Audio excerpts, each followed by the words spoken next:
Good morning and good evening, friends. I want to talk to you today about something we all face at some point, difficult people. Maybe it's that coworker who always seems to push your buttons, or a friend who only shows up when they need something. It might even be someone in your own family who constantly criticizes or drains your energy. Here's the truth. You can't live very long without running into someone who tests your patience. But I believe how we handle those people, how we respond, can determine the course of our day and sometimes even our destiny. You see, difficult people are often hurt people. They don't always mean to be rude or negative, but they're operating from a place of pain, fear, or insecurity. When we understand that, it gives us the grace to rise above it. You don't have to attend every argument you're invited to. Just because someone wants to stir up drama doesn't mean you have to participate. You can smile, stay in peace, and walk away. Your peace is too valuable to let anyone steal it. Don't let a bitter person make you bitter. Don't let someone else's bad attitude cause you to miss your blessings. Stay on the high road. Stay kind, stay patient, and most importantly, stay free. Some people are in your life to teach you what not to be. They're sandpaper. They may rub you the wrong way, but they're polishing you, refining you, preparing you for something greater. Now, I'm not saying be a doormat. I'm not saying tolerate abuse or stay in toxic situations. Use wisdom, set boundaries, but do it in love. Don't let offense take root. Forgive quickly. Let go of grudges. Life's too short to waste your energy on things that don't matter. Every time you choose patience over frustration, grace over gossip, peace over retaliation, you're growing. You're stepping into a higher version of yourself. So the next time you encounter that difficult person, smile. You don't have to fix them. You don't have to change them. Just don't let them change you. Hurt people. Respond with grace. Not offense. It's a simple phrase, but it holds a deep truth that can completely shift how we view and handle the difficult people in our lives. When someone lashes out at you when they're rude, disrespectful, or constantly negative, it's natural to want to fire back. It's human to feel the need to defend yourself, to prove a point, to give them a piece of your mind. But the truth is, most of the time, their behavior has nothing to do with you. It's a reflection of something broken inside of them. People don't wake up one day and suddenly become angry, bitter, or spiteful. That kind of attitude is usually the result of years of hurt, disappointment, rejection, or betrayal. You may see the attitude, but what you don't see is the pain beneath it. Maybe they were abandoned. Maybe they were mistreated. Maybe they were never shown love in a healthy way. And now, that hurt has built up and turned into anger. It's leaking out through their words and actions. When we begin to understand that hurt people, it doesn't excuse the behavior, but it does help us respond differently. Instead of reacting with offense, we can respond with grace. Grace says, I don't know what you've been through, but I won't add more pain to your pain. Grace says, I see your attitude, but I choose not to mirror it. It's not weakness. It takes far more strength to stay calm in the face of aggression than to match someone's anger with more anger. When someone cuts you off in traffic, when a coworker talks behind your back, when a friend betrays you, you have a choice. You can either carry that offense, replay it over and over in your mind, allow it to weigh you down, or you can let it go. You can say, you know what? That's not about me. That's their issue, not mine. When you do that, you free yourself from their negativity. You stop giving them power over your peace. Sometimes the very people who are the hardest to love are the ones who need love the most. They've built walls around their heart because they've been hurt before. They come off as cold, distant, or abrasive, but deep down, there's a longing to be seen, to be heard, to be valued. And while it's not your job to heal them, that's something only God can do. You can be a reflection of grace in their life. Your calm response might be the first gentle word they've heard in a long time. Your patience could be the thing that makes them pause and wonder if there's a better way to live. Now, this doesn't mean you let people walk all over you. It doesn't mean you ignore red flags or tolerate unhealthy behavior. Boundaries are important and wisdom matters. But you can set boundaries without becoming bitter. You can speak truth without losing your temper. Responding with grace doesn't mean staying silent when you're mistreated. It means choosing to address things with kindness and clarity, not with spite. And here's the beautiful part. When you choose grace over offense, you don't just protect your peace. You often disarm the other person. They expect a reaction. They expect you to yell back, to get even, to gossip or complain. But when you respond with calm, with love, with steady confidence, it can throw them off in the best way. It shows them there's another way to live. It plants a seed in their heart that might not take root today or tomorrow, but eventually that grace could be what softens them. We all have the power to stop the cycle of pain. It starts with one person choosing not to pass it on. Someone hurts you. You choose healing over revenge. You choose dignity over silence, over sarcasm. Someone disrespects you. You choose dignity over drama. Every time you respond with grace, you raise the standard. You become a peacemaker in a world that desperately needs more peace. And even when it feels like your kindness is overlooked or unappreciated, remember this. You're not doing it for applause. You're doing it because it's who you are. You're choosing grace because it aligns with your values, your growth, And over time, that grace creates space for healing, for understanding, and sometimes even for reconciliation. You don't have to attend every argument you're invited to. That invitation might come in the form of a snide comment, a sarcastic remark, or a passive-aggressive attitude. It might come from a stranger, a coworker, or someone in your own family. But just because they're looking for a reaction doesn't mean you have to give them one. You're not obligated to step into every bit of drama that shows up at your door. Your presence is not required at every battle. Some people thrive on conflict. They look for ways to stir things up, to pull others into their chaos, because that's the environment they're used to. Peace feels uncomfortable to them, so they try to recreate the tension they know. When you recognize that, you begin to see things differently. Instead of being pulled into their emotional storm, you can become the calm in the middle of it. There is strength in restraint. You might feel like speaking your mind, proving your point, putting someone in their place, and sure, you might be right. But being right doesn't always mean being wise. Wisdom knows when to speak and when to stay silent. Wisdom knows when to stand your ground and when to walk away. You don't have to win every argument to win in life. Sometimes the most powerful thing you can say is nothing at all. Silence doesn't mean weakness. It means you're choosing peace over proving. You're choosing growth over ego. You're saying, I value my energy too much to waste it on things that don't serve me.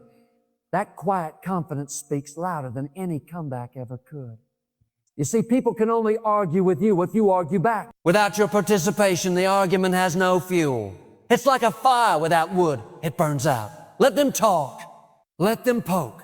Let them try to get a rise out of you. You keep your peace. You keep your head high. You're not lowering yourself to meet them in that space. And here's something important. Walking away isn't losing. It's choosing to win in a different way. You're winning your time back, your joy back, your mental clarity back.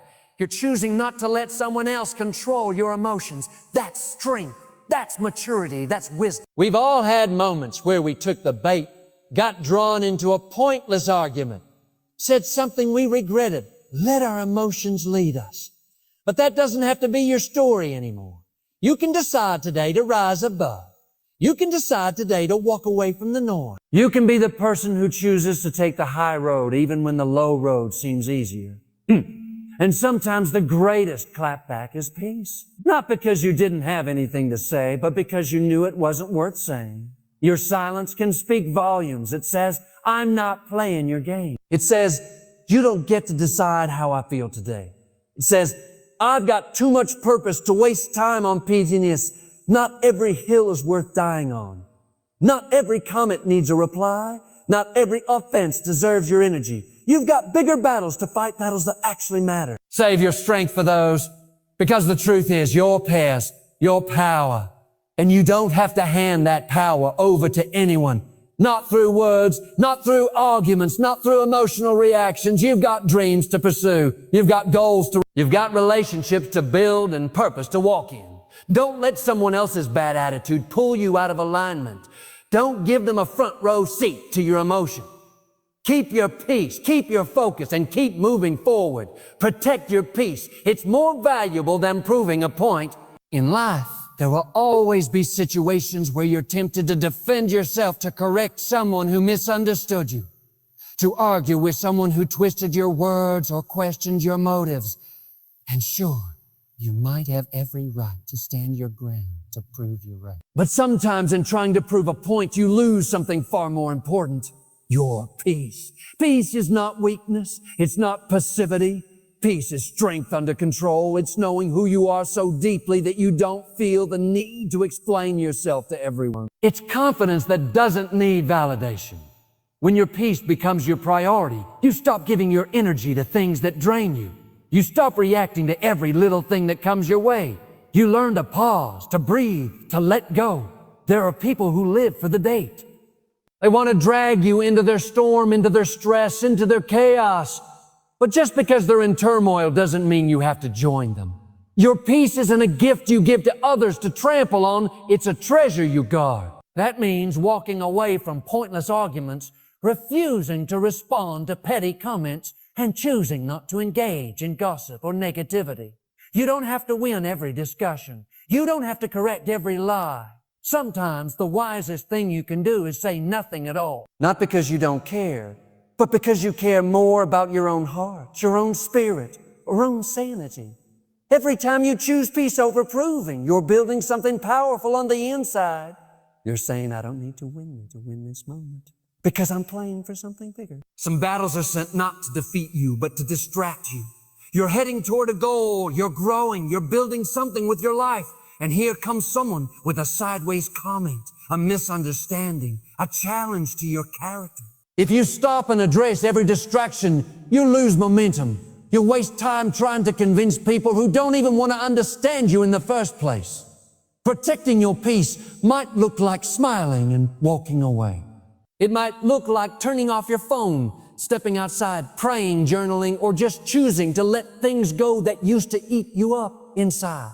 You start learning that your mental and emotional well-being is worth more than being right. And when you do that, you step into a new level of freedom. Peace brings clarity. It brings creativity. It creates space for joy, for purpose, for deeper relationships. When you protect your peace, you're better able to show up for the people who truly matter. You're not distracted, reactive, or drained. You're grounded, centered, present. Yes, there will be moments where people misunderstand you. There will be moments when you're unfairly judged, but you don't need to carry that weight. Let them think what they want to think. Let them talk.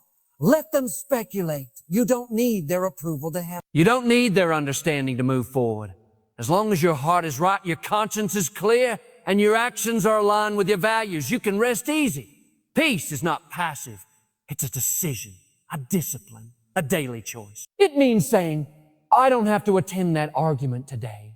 It means I'm not going to lose sleep over someone else's opinion. It means learning to let things roll off your back because your destiny is too important to be delayed by drama. Your peace is your power. It's what allows you to stay focused, to stay joyful, to keep dreaming big even when the noise around you gets loud. And once you learn to protect it, you'll be amazed how much lighter life begins to feel. You'll realize how many battles you can avoid simply by choosing not to engage. You'll recognize how often silence is stronger than shouting, and how often peace speaks louder than any defense ever could. Difficult people often teach us who we don't want to, while it may not feel pleasant in the moment. The truth is, challenging personalities can serve as some of life's greatest teachers. When someone is rude, bitter, manipulative, or constantly negative, we have a front row seat to behavior we instinctively know doesn't feel right. And in that discomfort, there's a gift, the clarity to say, I don't want to treat people that way. I don't want to carry that kind of energy. Every time someone speaks with harshness instead of kindness, every time they choose pride over humility or criticism over compassion, it gives us an example in reverse. It shows us a path we don't want to walk. Their attitude becomes a mirror that reflects back what we want to avoid. So instead of just getting frustrated with them, we can ask ourselves, what is this teaching me about the kind of person I want to be? Sometimes we go through seasons where we're surrounded by difficult people at work, at home, or even in our friendship. And in those moments, it's easy to feel defeated or discouraged. But what if you saw it differently? What if you recognized that these people are shaping your character? that their behavior is helping to build your patience, your empathy, your emotional maturity? What if they're helping you grow into someone more thoughtful, more aware, more intentional? You may have seen how bitterness eats away at someone's joy, how control pushes people away, how negativity drains the room. And deep down, something in you says, I never want to be like that. That awareness is powerful. It gives you direction. It gives you something to work toward, even if it's the opposite of what you're saying. Just because someone is constantly angry doesn't mean you have to become that way. Just because someone is always negative doesn't mean you have to match that energy. You get to choose how you show it. You get to choose how you treat people, how you speak, how you love. The people who challenge you the most are often the ones giving you the clearest vision of the values you want to live by. Maybe you had a boss who never showed appreciation, and now you make sure to thank people often. Maybe you had a parent who was quick to criticize, and now you're mindful to speak life into those around you. Maybe you had a friend who only reached out when they needed something, and now you make it a point to check on people just because what they didn't give you shaped what you now give. Their lack became your lesson. It's easy to complain about difficult people, but growth comes when we start learning from them. When we use their example to become more grounded, more gracious, more self-aware, when their bad habits become fuel for our better ones. And the more we grow, the less power they have over us. We stop reacting, and we start choosing the kind of person we want to be no matter who's around us. There's a deeper peace that comes from saying, I'm going to be kind even when it's not returned. I'm going to be honest even when others twist the truth. I'm going to love even when I don't feel loved back. That's when you know you're no longer shaped by your environment. You're shaping yourself in spite of it. It doesn't mean you're perfect. It doesn't mean you won't slip up or feel frustrated. But you're aware.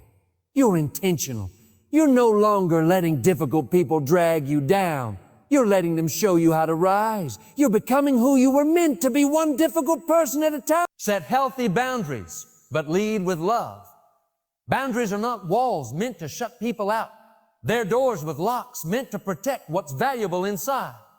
When you set a boundary, you're not being rude, cold, or unkind. You're being clear about what you can and cannot allow into your space. You're saying, I love you, but I also love myself enough to know where the line is. Some people will not understand your boundaries, especially if they were used to having full access to your time, your emotion, or your energy. When you start setting limits, it may rattle. They may call you selfish, distant, or even accuse you of changing. But growth often requires change, and part of growing is recognizing what drains you and what builds you. You can forgive someone and still not allow them back into the same place in your life. You can wish someone well and still keep a distance. That's not bitterness. That's wisdom. That's peace. Sometimes the most loving thing you can do is create space. Not to punish, not to manipulate, but to protect your peace and give the relationship a healthier foundation if it's meant to continue at all. Boundaries are not about controlling others. They're about managing yourself. It's knowing how much you can handle. It's being honest with your own capacity. It's saying, I can love you, but I won't let you mistreat me. It's choosing to stop enabling unhealthy behavior, not out of spite, but out of love, both for the other person and for you. Leading with love means your tone doesn't have to be sharp, your words don't have to be harsh, and your boundaries don't have to be delivered like ultimatums. You can be firm and kind. You can say no with grace. You can speak the truth gently and still mean every word. When love leads the way, even hard conversations can be healing. Not everyone will respect your boundaries. That's okay. What matters is that you respect them, that you stay consistent, that you don't compromise your well-being just to keep the peace on the outside while falling apart on the inside. Sometimes the lesson is in holding the line. And if someone walks away because of a boundary, it's a sign they were more attached to access than to you. There's freedom in clarity. There's peace in knowing where you end and someone else begins. When your boundaries are rooted in love, not fear, you walk with a calm confidence. You're not defensive. You're not reactive. You're simply honoring what's right for you and inviting others to either walk with you in respect or continue on their own path. You don't need to explain or defend every boundary you set. Some people will get it, some won't, and that's okay. Your job is not to be understood by everyone. Your job is to honor the wisdom within you, to steward your energy well, and to create space for the kind of relationships that bring out your best. Boundaries can feel uncomfortable at first, especially if you've spent most of your life people-pleasing, overextending, or shrinking yourself to keep others comfortable. But each time you honor your limits, you strengthen your self-respect. You begin to build a life where you're no longer running on empty or living in resentment. You start to experience real freedom, the kind that comes when love and truth walk hand in hand. Don't let others change your character. Rise above. It's easy to be kind when everyone around you is kind. It's easy to stay calm when life is peaceful. But the real test of character is how you respond when things get tough. When people push your buttons, when they misunderstand you, mistreat you, or just outright come against you. That's when who you really are shows up. You can't control how others act, but you can control how you respond. Just because someone is short with you doesn't mean you have to be short with them. Just because someone is dishonest doesn't mean you should drop your integrity. Don't let their actions pull you out of alignment with your values. That's what it means to rise above. People will try to bring you down to their level. They'll say things to provoke you, test your patience, or challenge your peace. But that's not your arena. You weren't called to be petty, to be reactive, to meet negativity with more negativity. You were called to something higher. And every time you hold your ground in love, in patience, in truth, you're rising above. Your character is too important to hand over to someone else's behavior. If you let every offense change you, if you let every rude person turn you cold, you'll slowly become someone you were never meant to be. You'll become hardened, guarded, bitter. But you weren't made for that. You were made to shine, to lead, to stay grounded even when the wind is strong. Rising above doesn't mean pretending nothing bothers you. It means choosing your response with intention. It means feeling the sting, but not letting it shape your identity. It means saying, I'm going to stay true to who I am, even if no one else around me is. That kind of strength speaks volume. Inspires, it leads, it sets a new tone. You might not always get the apology you deserve. You might not always see the change you're hoping for in others. But don't let that stop you from being who you are. Your kindness, your grace, your peace, they're not wasted. They're seeds. And even if the soil around you looks hard right now, you keep planting, because eventually that goodness comes back to you. Let them talk. Let them misunderstand. Let them act out. That's not your business. Your business is staying in alignment with your purpose. Your business is keeping your heart pure. Your business is staying soft in a hard world, not because it's easy, but because it's powerful. Every time you rise above, you break a cycle. You stop the pattern. You change the act. You become the person who chooses growth over ego, grace over revenge, wisdom over impulse. That's the kind of person who lives with peace, who leads with strength, who walks with purpose. So when someone tries to get under your skin, remember, your response is your responsibility. Don't hand over your character for a moment of reaction. Hold your head high. Stay grounded. Rise above.